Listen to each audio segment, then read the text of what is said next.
Perfect, perfect. It's working.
Okay, shall we start?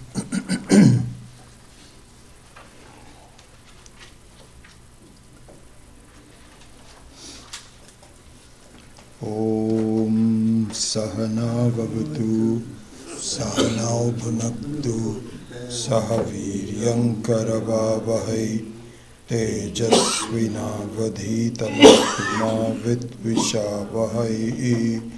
Om Shanti Shanti Shanti. Om Parthaya Pratibodhitam Bhagavata Narayanena Swayam Vyasena Grathitam Purana Munina Madhye Mahabharatam Advaitamritavarshinim Bhagavatim Ashtadashadhyayinim Ambatvamanusandatami Bhagavad Gita Bhavatveshinim Yam Brahma Varunendra Rutra Marutaha Stunvanti Divyaistavaihi Vedai Sangha Padakramo Panishadai Gayanti Yam Samagaha Dhyanavastita Tatkatena Manasa Pashyanti Yam Yoginaha Yasyantam na vidussura suraganaha Devaya tasmai namaha Devaya tasmai namaha. So let us chant verses 15, 16, 17, 18 and 19. So 15 through 19 of this 7th chapter. So if you can just follow after me. Namam duskritino mudhaha. Namam duskritino mudhaha. Namam duskritino mudhaha. Prapadyante naradhamaha. Prapadyante naradhamaha. Mayaya aprihita Mayaya apahritagyanana. Mayaya apahritagyanana. Yamaya apahritagyanana. Asuram bhavam ashritaha. Asuram bhavam ashritaha. Chaturvidha bhajante mam. Chaturvidha bhajante. Jana sukritinojjuna. Jana sukritinojjuna. Arto jignasurartharthi. Arto jignasurartharthi. Jnani cha bharatarshava. Jnani cha bharatarshava. Tesham jnani nitya yuktaha. Tesham jnani nitya yuktaha. Eka bhaktir vishishyate. Eka bhaktir vishishyate. Priyo hi jnaninotyartham. Priyo hi jnaninotyartham. aham sacha mama priyaha, aham sacha mama priyaha, udara sarva evaite, udara sarva evaite, jnani tvatmaiva me matam, jnani tvatmaiva me matam, asthitas sahi yuktatma, asthitas yukta yuktatma, मामेवानुत्तमां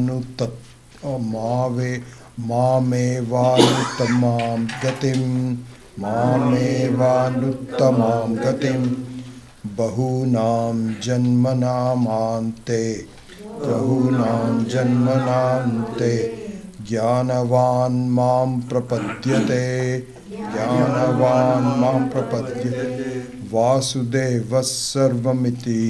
वासुदेवः सर्वमिति समाहात्मा सुदुर्लभः. Okay, so this topic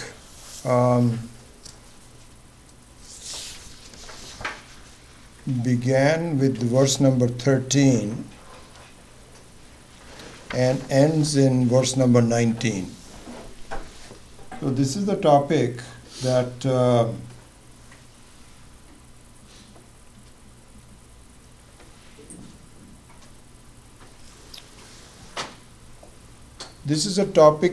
began with verse number 13 and we'll end today. We'll finish the whole section, which has to do with the fact, why should we seek God in our life, Ishvara in our life? What's the reason for it? Because we are able to conduct our life without the so-called Ishvara. You don't see Ishvara anywhere. Have you seen him locally? No, we haven't seen him anywhere. Anybody seen it? No, nobody has seen it. So we don't know who he is, where he is, anything, and so we have to take care of our own self in our bodies, our placement in the local society, all of that. There we saw all this, that there is a need for us to know Ishvara, because we get into problems. We have unfulfilled desires, and our life seems incomplete because we don't quite understand what is happening around us, who is in charge of the world, what is going to happen to me, and more importantly, really speaking, where am I going, what is going to happen to me, what is my next life, is there a next life, all those kinds of things. For the reason for doing that, we need to look into the existence of God, the presence of God, the relationship with the God, and so on. This is the reason for it. So we started this topic. In that topic, we saw that there is a process involved for us to get to know Ishvara. There is a gradation. And so that gradation was given in verse number 15 and 16.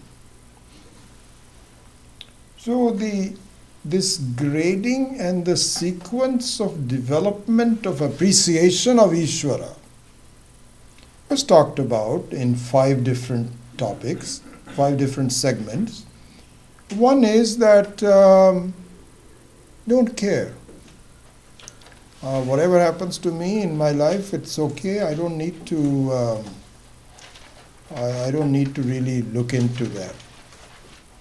And so this is the and the reason then and the consequence, not the reason, but the consequence of that is that I look upon myself as responsible for myself.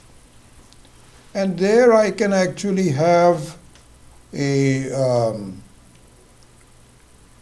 ethical way of looking at things or a non-ethical way of looking at things. We can say, who cares? If I can just cheat and do things on my own, as we saw in the example of sports even now, or you can say ethical behavior. So there is some variation, but in any case, God is not involved in this whole process. So this is number one. Then I find myself needing some extra help when I'm in deep trouble, and no one around me can really help me. And so there, a prayerful attitude is invoked naturally. Nobody asks me to do it, but I feel that, no one locally can help me, so maybe God can help me. So this is the seeking of God when I'm in trouble. So number 2. Then the number 3 was, and here in verse number 16, the last 4, Chaturvidha Bhajante Mam, the last 4 of them were taken up, and number 1 was in number 15. Namam dushkritino mudhaha prapadyante naradhamaha mayaya aparita jnanaha asuram bhavam ashritaha. That was number 1. And then the next stage where the actual seeking of God was given in verse number 16. And so that was when the first 2 was when I'm in trouble, or a evolved form of that where I may not be in trouble, but it appears with the help of God I can improve my life, improve my results. So this is the worldly gain, number 3 here. Then, as I mentioned to you last week, there is a big jump for whatever reason. However that takes place is a separate thing, but there is a big jump where you feel this makes sense. The presence of Ishvara, the role of Ishvara, the relevance of Ishvara makes sense, and I want to look into that. And I study it with the help of the Shastra. So this is where you might say theology begins. So the theology means that I have to really seriously look into that. And so this is the Jignyasuhu, Gyatumichuhu, the one who wants to know, not just the experience and so on, not a casual one, not just prayers. So, for example, if you go to the local temples, which I was there yesterday in the Shivaratri, and people had such Shraddha towards Shiva. It was a very beautiful sight to see, and such a lovely thing to do. But there is no inquiry. See, there is a Shraddha, there is a feeling that if I just resort myself to Shiva, somehow Shiva will help. It's a beautiful sight to see how people's attitude is on these occasions like Shivaratri or Krishna Janmashtami or all these kinds of things. It's a lovely thing to see. But there isn't, my teacher Swami Dayanandji also used to say, he says, from our, same thing with Swami Chinmayanandji also and others, they say that to go to a temple and teach Vedanta doesn't work. Doesn't work. People will, I remember this is a long time ago, when Swami Dayanandji used to come and he used to stay with me, and also we would arrange for talks by him at various places. And to a certain extent, they would he would be tolerant of our behavior, not understanding completely, not endorsing it, but tolerant. So one of our behavior was, Swamiji, I think we should hold your talks in a temple. Swamiji says, well, I'm not so sure. So I said, no, Swamiji, I'm telling you, these are all people with the right attitude and so on. It's better to do it. So one time Swamiji says, okay, let's do it, whatever it is. He knew this is not going to work. So a long time ago, we held it at the Fremont Temple. Fremont Temple. What a mistake it turns out to be. Because to begin with, the temple was functioning while the talks were going on. And this Shastri ji, bless his soul, I don't know whether he is no longer there or whatever, but I'm talking about 20 years ago. No, he's passed away. He's passed away, isn't it? Yeah, I thought. So this Shastri ji is not good to talk about him while he is. So Shastri ji was not interrupting his puja.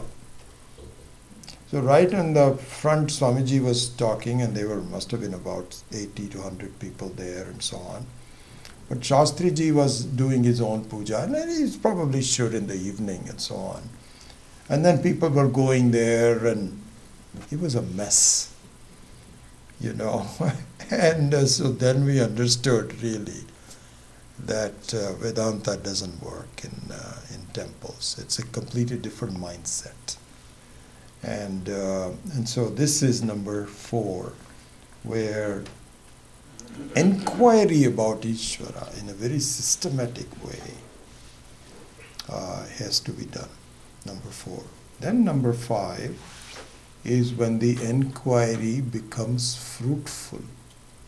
Inquiry means that it is something to be looked into. It's not complete. But an inquiry can be complete. And so that is what is called jnani, when you cognize an experience. So this is the very interesting thing.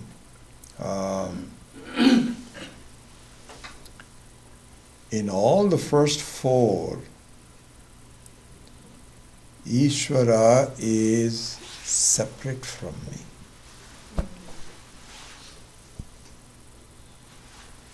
Separate from me. As it is, this is normal. Nothing wrong with that. But it is not the final word. The final word is where Ishvara is discovered to be non-different from myself. And it's not a glory of the jiva that I have achieved, I have made Ishvara as myself. Nothing like that. That's not the way it happens. It is actually just the opposite. That we keep Ishvara away from us. We insist on Ishvara being separate from us. Ishvara says, I am not separate from you, don't you see? No, I don't see that at this point. So you please keep away from me. And I'm willing to give you all my best efforts to understand you, but not as myself. Ishvara says, okay, you're making a mistake, but be it as it be. So, this is a very interesting thing to see, that even logically, mathematically, this is a problem. How? Because the very definition of Ishvara is, it is infinite. Because we cannot even define Ishvara to be finite. That is not the definition of Ishvara.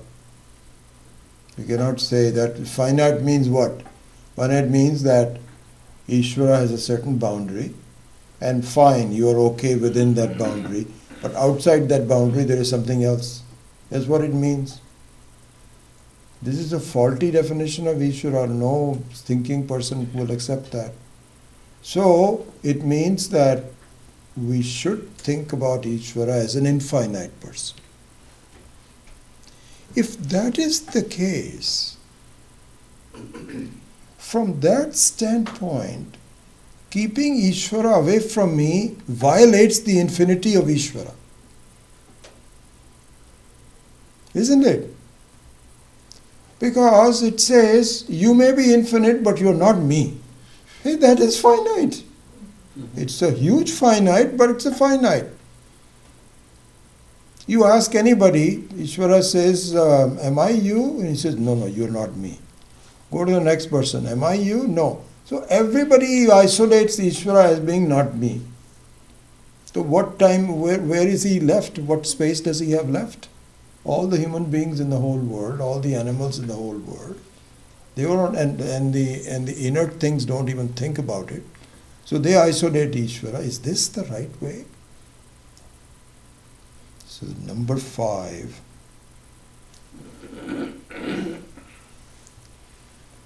is that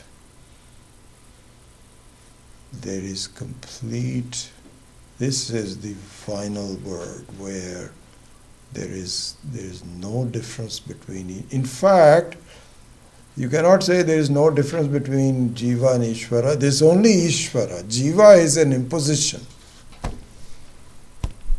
That's really what happens. And also, another thing is, I think I mentioned to you last week, I believe it was in this class, but maybe not, I'm not sure. In the first 4 segments, the human being, because we are talking about human beings here, should be seen to be functioning with crutches. Did I take this topic of crutches last week or no? No. Okay, so it must have been the Tuesday night class. So let me spend a couple of minutes on it. So here's what happens. Please see that all of our lives are characterized by the use of crutches. What does it mean?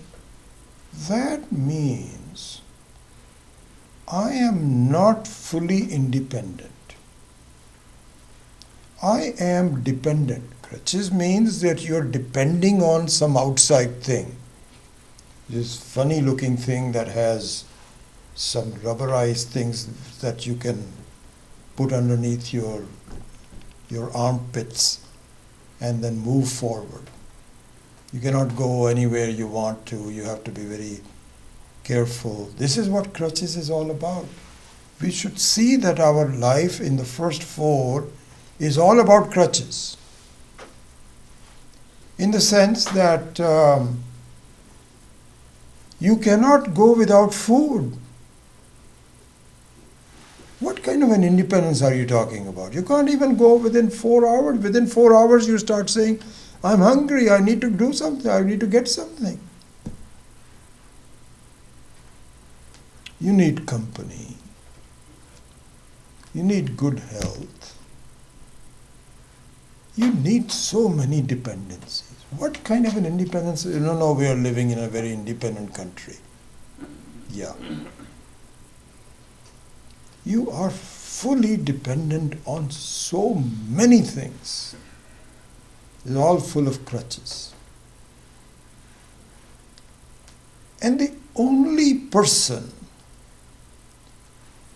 who is truly without crutches is Ishvara. Independent. Not dependent on anything. By the very definition,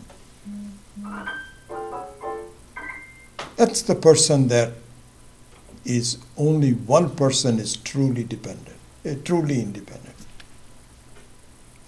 And the funny thing is that I want to be that independent. I don't know how to be independent because I'm so used to crutches. So here my favorite word is really mortality versus immortality. I'm used to mortality. My only question is how I can ward off the crutches of mortality. How long can I live? Maybe I can live a little bit more. But I still will stay within the life of mortality. And mortality means crutches. And really speaking, I'm not happy with it. I'm not happy with my mortality. I'm not happy with the crutches. I don't know what else to do, but this is what I have to resort to. Inside, I want to be immortal. As you know, Shastra says that the three aspects of yourself, Sat, Chit, and Ananda, are the three things that I want and three things that I don't think I have. Sat means Nityatvam, truth. Independence from time is called Sat. I want to be that, but I'm not. I'm mortal. Chit means that I don't want any ignorance. I want to be aware. I don't want to be in a coma. If somebody said, this is what they used to do in the old Egypt, when they used to mummify these corpses. So these queens and kings, they were the only ones who could afford to do this mummification. So the mummification was that you will live in this body forever. How much sense does that mean? It means that supposing you are one of our relatives' mother who got into a coma. It's like several years back. And so she had 3 daughters. And this is the funny part, really speaking. When you get into a coma, you first of all feel that you may come out of it. And secondly, none of the offsprings want to take the responsibility of yanking the cord away from it. Do you know this lady was in coma for 2 years? 2 years. And none of them, they were all thinking people. And the doctor had said there is no possibility of that person coming out. Anyway, we don't want to be in a coma. Because one thing you can say is that in coma, you are not in discomfort. You're not in pain. So, supposing you are saying that, Sat and Chit, I may be Sat, but I don't have Chit. Do we ever want to be in coma like a mummy forever? No. We want to be aware. And also the third one is Ananda. This is why people commit suicide. People will say that everybody wants to live forever. But you don't want to live without being happy. I'd rather die than to. There was this story about this, Swami Maheswaranji gives this story. There was this guy who wanted to commit suicide because his girlfriend will not marry him. And so he was so despondent, so he told his friend, he says, I'm going to commit suicide. So he started going up, and this is the old days, when Qutub Minar was the way you go up to about 200 feet and then you jump. And so this is how he did that. So his friend was trying to contact his girlfriend desperately. That, hey, this guy is going to commit suicide. Don't you want to live with that kind of a thing? So he was really desperately trying to phone her and so on. And this guy was going up one at a time and so on. Right at the end he said, hey, she agreed to marry you. He says, really? He came down. He came down. Didn't commit suicide. This is another thing. So those are the three things that we need desperately. We want Sat, we want Chit, and we need Ananda. And we don't have it. And mistaken all three of them. So this is the meaning of independence. Ishvara's independence. And not until I see the reality of Ishvara as being myself alone will I be truly independent. So this is the sequence of the seeking of God. Seeking of God. Alright, so this is the revision. Sorry I took this long, half hour. Now let's move on to verse number 17, because I'm going to finish 17, 18, 19, all three of them. So let's look at number 17. Tesham jnani nitya yuktaha eka bhaktir vishishyate priyo hi jnaninaha atyartham aham sacha mama priyaha. So he says, so whenever these 4 or 5 gradations are given, that invokes a question in our mind, which is the best? Because I want to be the best. I don't want to say something which is full of problems and so on. Which is the best? This is an important verse because it also, as Swami Paramarthananda pointed out, it also removes some of the misconceptions that we have. So let's look into that. Okay.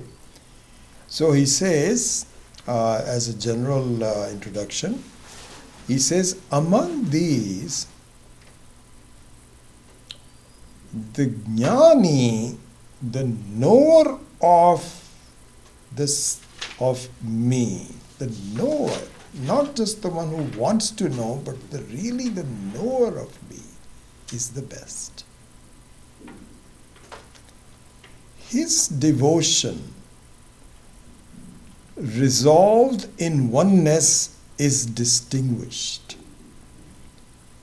because I am very much dear to him and he is dear to me. He or she here is dear to me. Tesham jnani nitya yuktaha eka bhaktir vishishyate. All these words are important. So here, jnani is a word, bhakti is a word, and then also priyaha, etc., etc. So let's look into number 17 in more detail.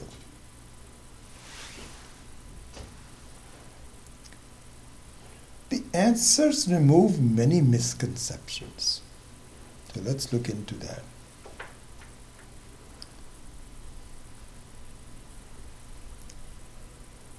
The first misconception is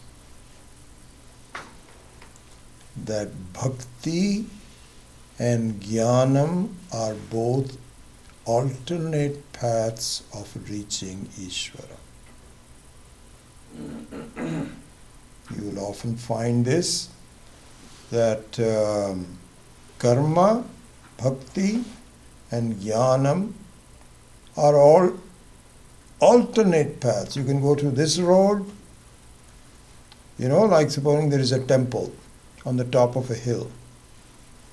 And you ask somebody, what is the best way to get there?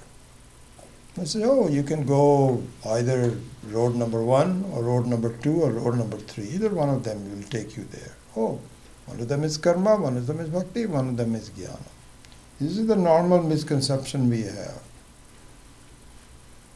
No. There is only one road. And this is Gita himself is saying, Tesham jnani nitya yuktaha. He says no. Because people say, This jnanam business of studying Vedanta, and then you have to know Sanskrit also. That is another important thing. I don't know any Sanskrit. Here the general thinking is that either the student should know Sanskrit or the teacher should know Sanskrit. If both of them do not know Sanskrit, then you are in trouble. Because you have not a non-understanding of exactly. Because the Sanskrit language is really meant for adhyatmika jnanam, also spiritual knowledge. Even the meaning of the words are all meant for that. So that's important. So a person says, I don't know Sanskrit. And all this Vedanta study, etc. I would rather go to Shiva temple and just something happens to me when I go there, especially on Shivaratri, and my mind is filled with love. I forget that I am just an isolated person. I'm one with God. That is the experience I want. And just going to these Vedanta classes, etc. Really, this is too dry for me. And I don't understand on all the things aspect. This is not for me. So it's really bhakti is for me. Krishna says no. If you want to see the logic of this. So when you are a bhakta, although we will close the bhakti and jnanam in a minute, but for now, if you look at bhakti, bhakti is good for specific times and places. So whenever you have Shivaratri, you have Krishna Ashtami, whatever this, that or the other, then your mind fills with love and you go to the temple, you feel very good. Lots of other people, that's another good thing. The more people there are, the better you feel. And so that all's good. But then there is time to leave. Shivaratri is over, you're back into your normal life. And so Shiva is not traveling with you all the way to your home. He was still in the temple. You left him in the temple. And I'm happy that I went there, but you're gone. This is an isolation kind of like a bhakti. Whereas a jnani, there is no time or place where the Shiva is away from you.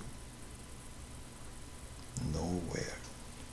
In fact, the truth of the matter is, as we will study, your own self, your consciousness, you as a Sakshi, is really Shiva. And can that be ever away from you? Can you be away from yourself? Never. It's just that you refuse to believe that your consciousness is Shiva. This is the issue. But it's not true. In fact, the consciousness that you have, your own Sakshitvam, is not yours. You didn't discover it. It was given to you. It is Shiva. And once you understand it, then can you be away from Shiva at any one time? No. So therefore, jnani is superior than a pure bhakta.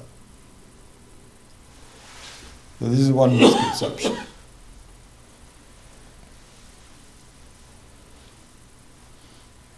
And so Krishna says in all the Vedas, not just Krishna in the Bhagavad Gita, but all Vedas say, listen, there is a path which is the same for everyone. You have karma. In fact, I can break it down from one is just vyavaharika karma. Then should evolve to karma yoga with the right attitude. Then it should resolve into upasana, bhakti. That leads to jnanam. So yes, there are some roads to the temple, but they all converge into a single one to take you to the top. This is what all the Vedas say. You can believe anything you want to. No, bhakti is enough.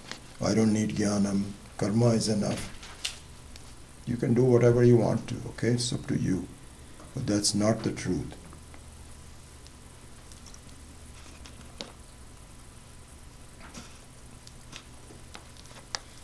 Okay, this is number 1. This is the one misconception. Number 1 is that bhakti is as good as jnana. Then the second one is that I can just meditate on Ishvara. Like transcendental meditation. Did I tell you this? I hope I'm not repeating this. I may have told you this. That when I came back from the 2.5 year study, did I tell you this? Anyway, sorry if I'm repeating it. So I came back from a 2.5 year study, and one of my wife's uncle, cousin uncle, who was visiting from India. So he looked at us, and I was relatively young at that time, at the prime of my Hewlett-Packard career. And this guy was saying, you spent 2.5 years learning Vedanta? And you dragged your whole family there? I said, yes. Inside he was saying, what a fool. What a fool. So then I realized why his thinking was. So he was a great devotee of transcendental meditation with Mahesh Yogi. Okay? And he had a kind of air about him. So he was talking to me. He says, what did you do for 2.5 years? So I was explaining to him, we did this, we did that, so on and so forth. He was just saying, what a waste of time. So then he actually explained this to me. He said, you know, this whole Vedanta, Shanta, he says, all old thinking. Nowadays, science has progressed. It has all been encapsulated into meditation called transcendental meditation. And you don't need to go through all of this study, etc., etc. All you have to do is just do some Om Namah Shivaya, whatever they do, I have no idea. Some mantra is given. He says it's so much easier to just do that. And the same thing is this vipassana from the Buddhists and so on. So they say, you know, I think that we can reach God by doing all this. Krishna says no. The Vedas say no. It has to be Shravanam, which takes many, many years. Mananam, which takes many, many years. Nididhyasanam takes many, many years. And these are words of Swami Paramarthananda, who says, only a systematic study of the self over a period of time under a competent teacher who has gone through the discipline alone can take on your warped thinking. We have a warped thinking that I am just a jiva with lots of problems in my life. This is not correct thinking. You have to overcome it with discipline, with knowledge, with effort, and be patient. There is no shortcut to this. You cannot just do TM. Even today, for example, my sister, she used to go to Art of Living, and she used to say that, I used to tell her that, you have to really understand Vedanta. So for a number of years, she also felt, no, Art of Living is okay. That's much simpler, this, that, or the other. Only in the last 10, 12 years, she says, nothing is happening to me. So now she's involved. I'm giving her some directions on what to study, this, that, or the other. There's no shortcut. This has to go through.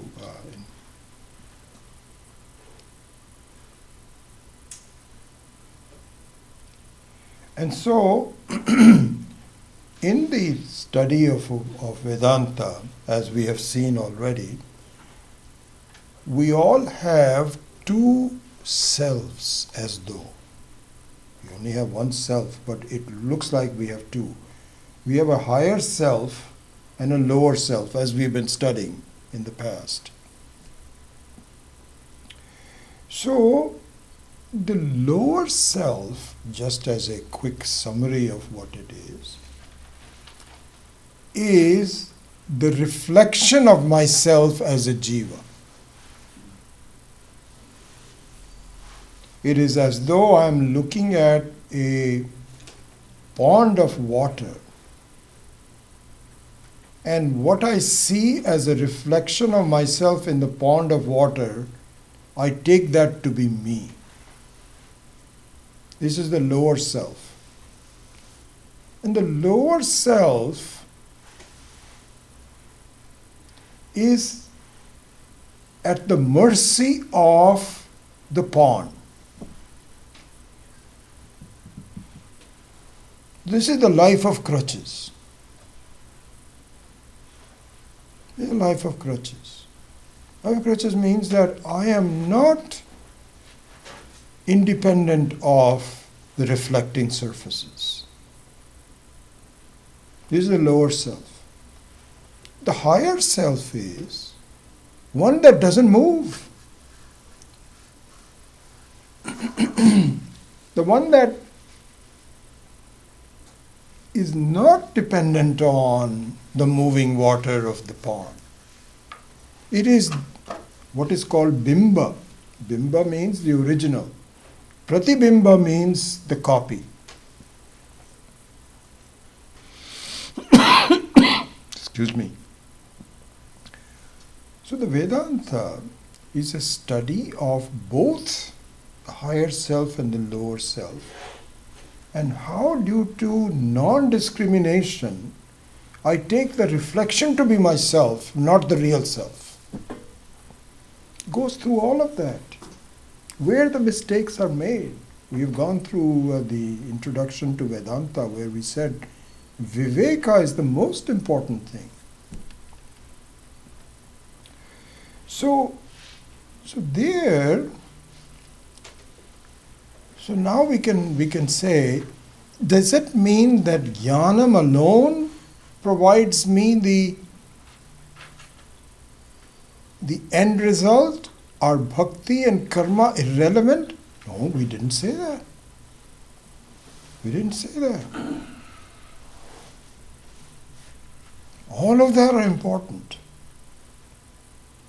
But which one is the leader, which ones are the supporting, that has to be clear.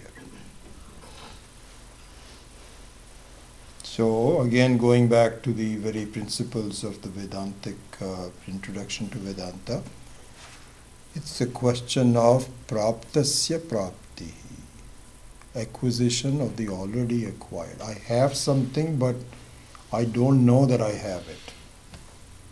So there, karma is important because I have to actually reveal what I have. It requires some action on my part. But what delivers is the knowledge. Oops, I made a mistake. I already have something, I didn't realize it. So there, in this sequence, which is not the main thing I want to talk about, that bhakti of both the forms, which is called Saguna Upasana, as well as formless, which is called Nirguna Upasana. This is a huge topic. Both of them are covered in Vedanta. So this is misconception number 2. Let's go to misconception number 3. Misconception number 3 is that a jnani is not a bhakta. And I don't want to be a jnani. Jnani means somebody who kind of never goes to the temple. He just studies the books. And he apparently has no love for Shiva. He has a love for the identity with Shiva, but not really. You cannot have a love for Shiva unless Shiva is different from you. And so, no. The jnani is not a bhakta. I don't want to be a jnani. I want to be a bhakta because emotionally that's what appeals to me. That's what my nature is. Not true. You, in fact, the jnani is the greatest bhakta. If you do not have a love of Ishvara, you will never be a jnani. That is not jnanam.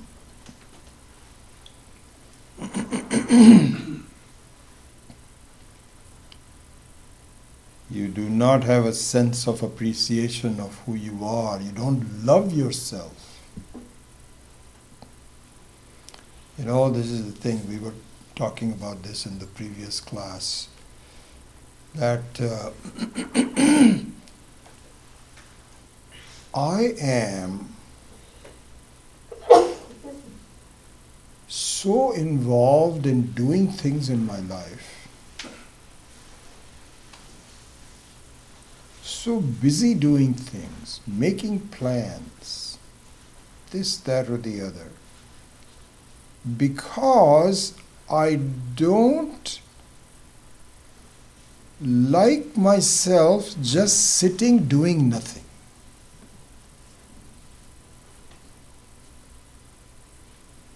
So this can be equated to I don't have a love for myself. I don't have an appreciation and I don't have love for myself. I would like to be, but it doesn't really do anything for me. I'm bored. I need to be very busy.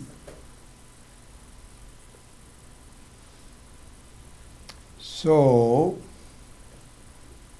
this is an indication you don't know yourself, how complete, how wonderful you are. You don't know you are independent. You don't know you don't need any crutches. So you resort to crutches because you don't think of any alternative. Swami Dayanand used to say that. He says, in America, he says, if you, now I guess India also does the same thing, but in the beginning they didn't, that if you are kept on hold on the telephone, some music is played for you. They'll say, okay, we'll be right back. Silence. Because the advertisers know you don't like to be just silent. You'll do some bored, I got to do something. So they play some music for you while you are waiting. This is a clear indication that I cannot be, this is why we make plans. Okay, let's go here, let's do this, let's do that. Or why can't you just be yourself? Oh, no, I'm bored. I got to do something.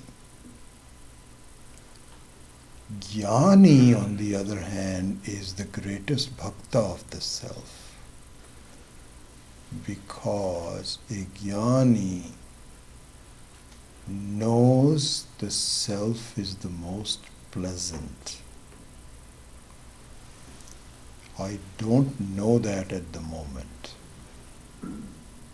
And the self is nothing but the presence of Ishvara. And so once the jnani appreciates it, it loves by itself. It doesn't need anything. So how can you say that the jnani is not the bhakta? The jnani is the greatest bhakta there is. You know, one other interesting aspect of that is that suppose,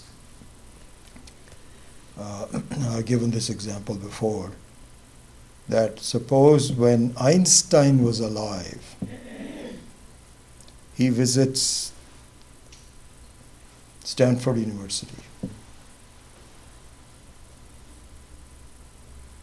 And so now the question is, who should do the introduction to Einstein in this talk? So the choices are many. Will you ever have a high school valedictorian or whatever it's called, to give a talk about Einstein? And he or she would say, I am very pleased to introduce Dr. Einstein. He is a great scientist and he has created the theory of relativity, and I'm very happy to do that. Please join me in applauding Dr. Einstein. Is this a bhakta of Einstein? No. This is like a duty that somebody has been given. If there is another Nobel Prize winner, I don't know if I ever told you this or not. When I first came to the US, and I was going to Berkeley for my master's in computer science, in the summertime, I got a job at the Lawrence Radiation Laboratory. And I had some trivial things to do, some pattern recognition and so on. So my boss, on the first, second or third day, we were sitting in the cafeteria. He says,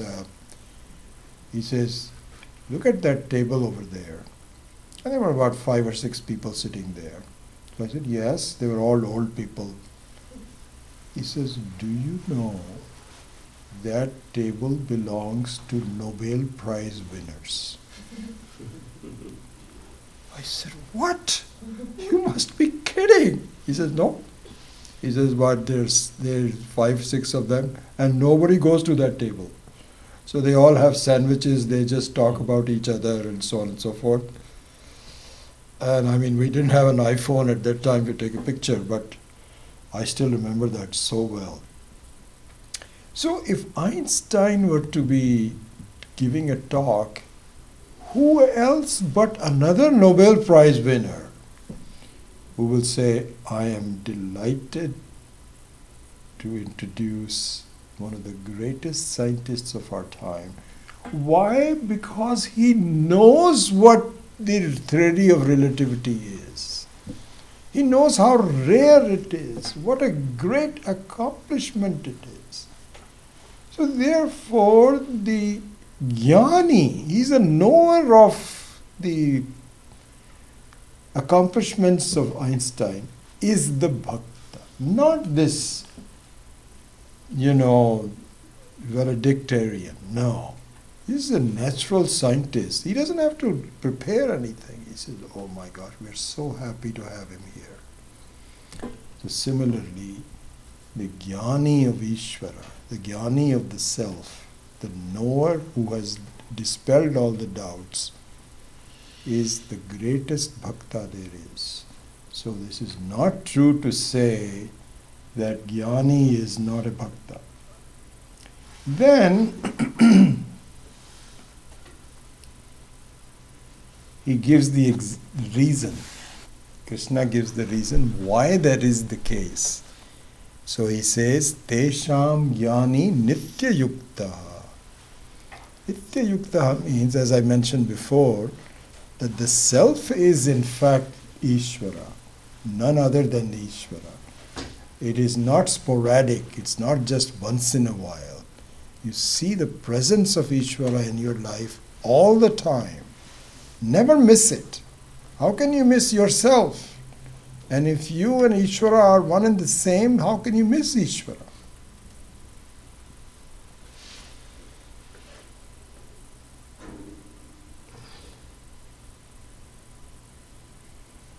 Here, the Brihadaranyaka Upanishad has an important teaching.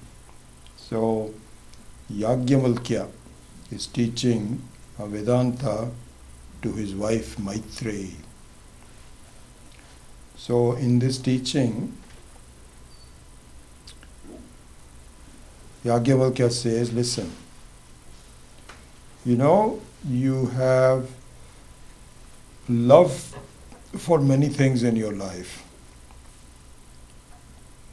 Do you know that the love for these things is not because you love the things, but because you love yourself? She says, what? How can you say that? I love you because I love you. It has nothing to do with me. I love you. I have a child, for example, and I love the child. Yajnavalkya says, no, it's not true. Why? Because you love something because it makes you happy. If that same person makes you unhappy, you would stop loving that person. So your love for a person is conditional. Your love for yourself is unconditional. Don't you see it? And after a lot of reflection, there is a big section on Brihadaranyaka Upanishad on this. And she says, you are right. Really speaking, you are right that I am unconditionally, because I'm always looking at things from my perspective.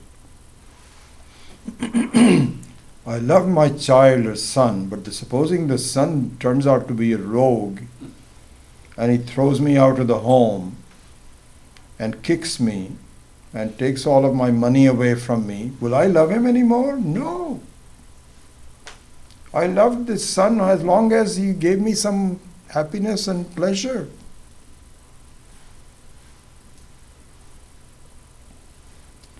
Similarly,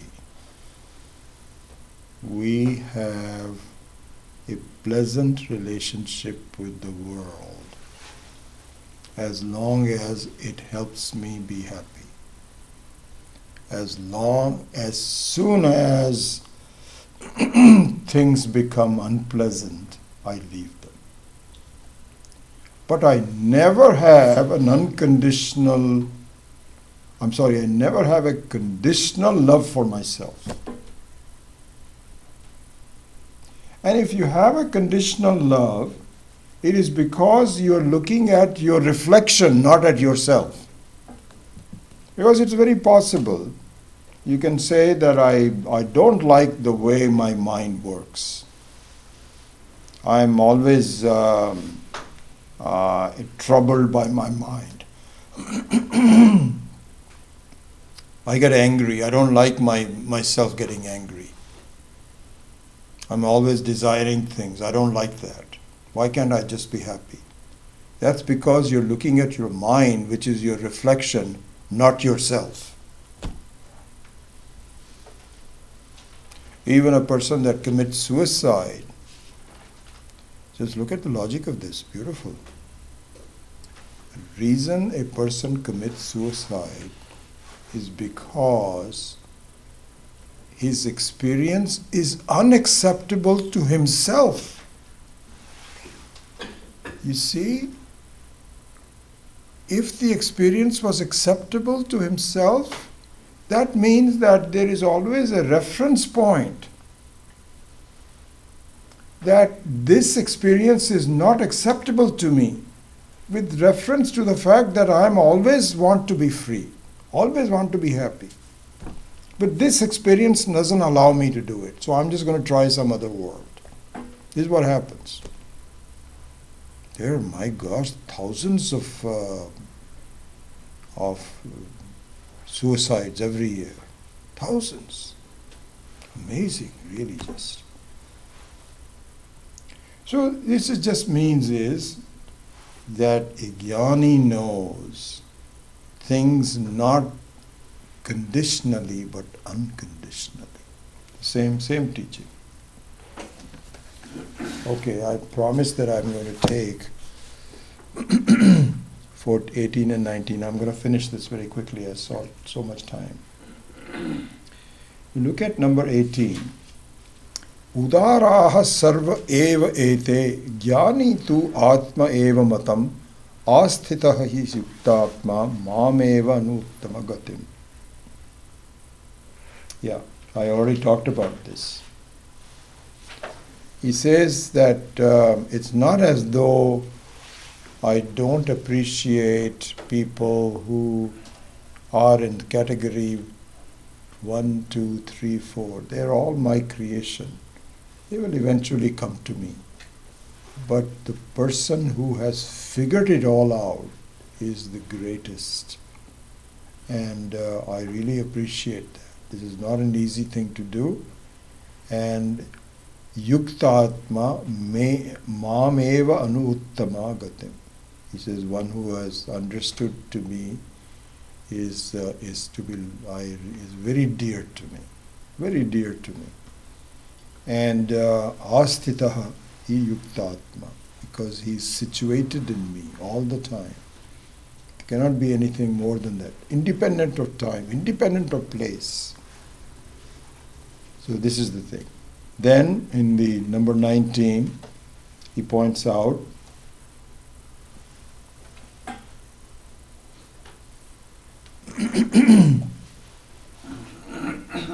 that the 4 stages of growth, he says,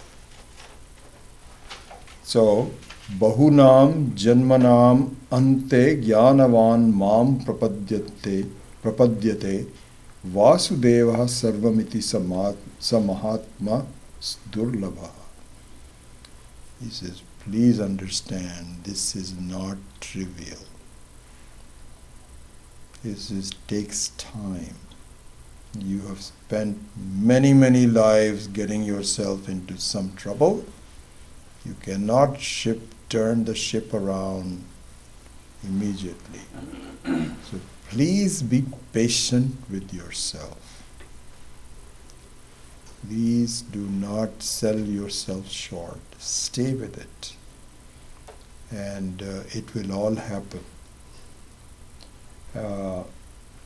It doesn't mean that you may need to take many other lives. It's very possible that you have taken a number of lives and you've come to a point. Don't waste any time now.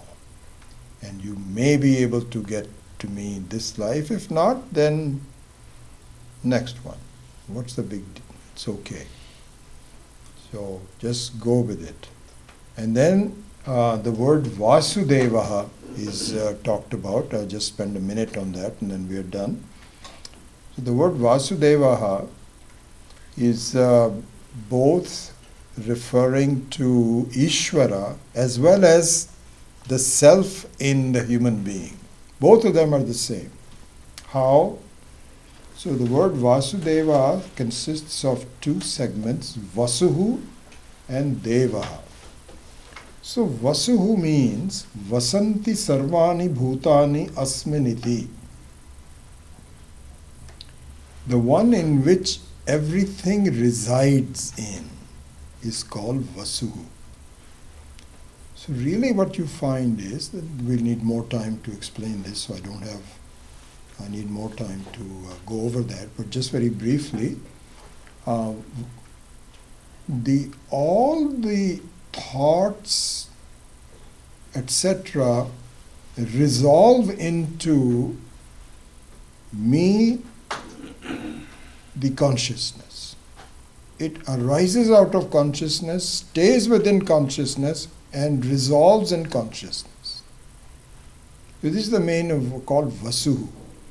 Vasuhu means Vasanti Sarvani. Vasanti means one who stays, all the things stay with, live in it. Vasanti means to live. They are held together. By whom? So I'll make a note to myself. This needs to be explained a little bit more, and I'll do that next time. And so how this is the case, I've just given you a quick introduction to it, is that there. So this is what is called the existence principle itself, Satsvarupaha. And Devaha means Chitsvarupaha, the nature of knowledge and consciousness. Same thing. One which is Sat is also the Chit, one which is Chit is also the Sat. And so the form and content of the whole creation, Ishvara, Brahman, is called Vasudeva. And it is also the nature of the individual self, not any different. The upadhis are different. One is a room space, one is a wave, the other one is a whole ocean, but they both consist of water alone, which is Vasudeva. So now, with verse number 19, this topic that we started in number 13, which is using devotion to God as a tool to gain freedom from problems in life, is now over. These ones. And so from next time on, verse number 20, a new topic will be started that we will take from next part. Om Asato Ma Satkamaya Tamaso Ma Jyotirgamaya Mrityor Ma Amritam Gamaya Om Purnamadav Purnamidam Purnat Purnamudachyate Purnasya Purnamadaya Purnameva Vashishyate. Om Shanti Shanti Shanti. Hari Om Shri Gurubhyo Namaha. Hari Om.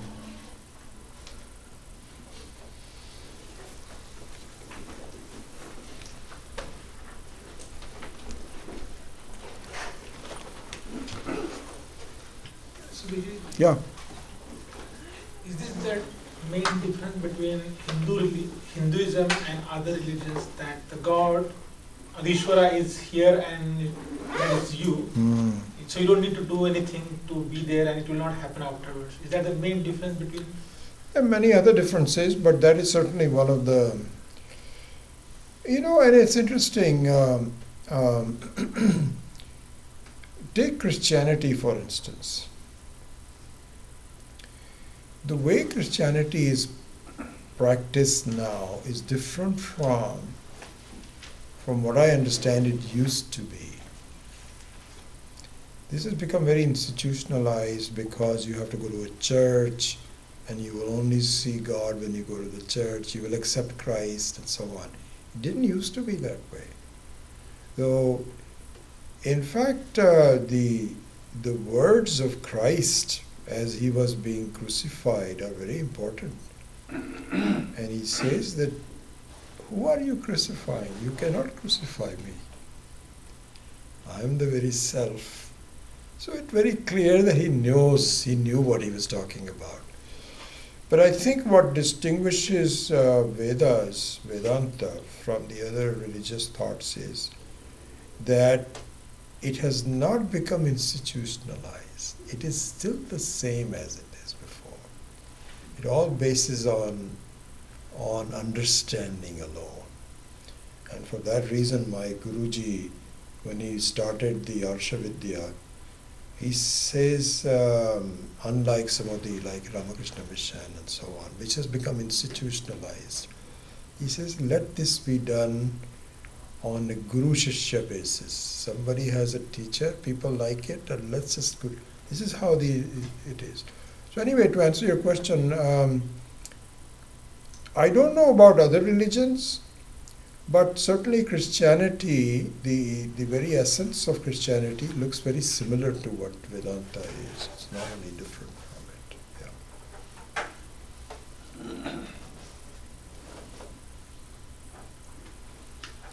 Any other questions? Is this so? It is a description of the evolution of the attitude or understanding. Yeah, so I don't know if you were in the class or not, but so these 4 types of Chaturvidha Bhajante Mam can be seen as 4 different kinds of people or 4 different kind of stages within the same person. It can be taken either way. That's exactly right. And I think the latter one is more relevant to us, that this is how it starts. When we are first, it's very much like when the child is taught about, do this, go to temple. It's important because their understanding is not there. But it should not stop there. It should be one of the steps towards an understanding of what it is. And it doesn't mean you stop going to a temple. That's not what, I love going to, loved going to the Shivratri and so on. But it just means that it's a more complete exposition of what is going on. Yeah, so it's an evolution of that kind. So Jnani can be a Jigyasu also? No, the Jigyasu means that's an earlier form of a Jnani. Jigyasu means one who is trying to understand. But a Jnani means he's finished, he's done it, finished, all done, yeah. Teaching is complete and it's resulted in a sense of freedom already. Because learning is to gain freedom from crutches, and if you don't need crutches, then you're done, yeah. It is. Yes? Sorry. What is the difference between devotion and upasana, and how do we understand sagun upasana and nirgun upasana? All those are good questions. We will tackle them at the right time. Devotion and upasana are similar. Devotion is the attitude. Upasana is the actual conduct of the devoted person. And so upasana means what do you mean by devotion? The very process of being devoted. And then saguna upasana is the first before it goes to nirguna upasana. And nirguna upasana is the real upasana that we have to do. So this is a huge topic. We are tackling this on the 9th verse of the Dakshinamurti Stotram on Tuesday night. If you are interested, you can look into the last lecture of that. And also, this is a huge topic which is taken up in many different ways, but in Panchadashi, in the 9th chapter of Panchadashi, called Dhyana Deepa Prakaranam, there are 156 verses devoted to an understanding of the various forms of upasanas and so on. So at some point in time, it will be good for you to do that study. So yeah. Okay, thank you so much. Vijay, have we ever covered Shankar? What is that? Shankaracharya is the main poem, very popular.